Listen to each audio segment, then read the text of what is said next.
एक छोटे से गांव की धूल भरी पगडंडियों पर हर सुबह एक 11 साल का लड़का नंगे पांव दौड़ता हुआ स्कूल जाता था। उसका नाम था अरसलान।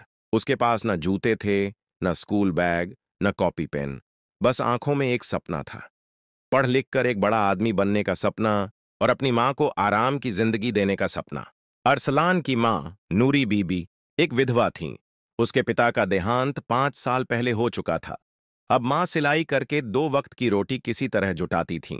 नूरी बीबी के पैरों में टूटी फूटी चप्पलें थीं, जिन्हें वह सुई धागे से जोड़ती रहती थीं।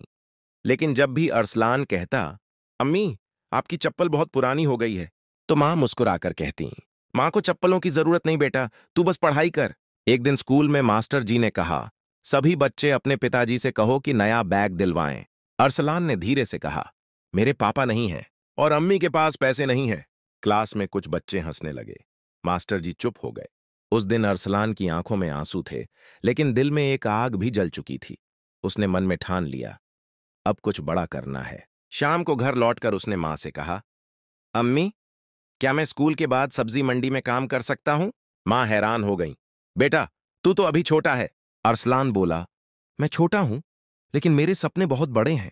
अगले दिन से अरसलान स्कूल के बाद मंडी जाने लगा। एक सब्जी वाले से जाकर कहा, चाचा, मैं आपकी मदद कर सकता हूं, बदले में थोड़े पैसे दे देना। चाचा मुस्कुराए, ठीक है बेटा, मेहनत और ईमानदारी से काम करना। अब अरसलान हर शाम सब्जी बेचता। दिन भर की थकान के बाद भी वह मां की गोद में सिर रखकर कहता, अम्मी, एक दिन आपको नई चप्पल जरूर दिलाऊंगा। समय बीतता गया। 9वीं क्लास में अरसलान ने पूरे जिले में टॉप किया। स्कूल में सम्मान समारोह हुआ।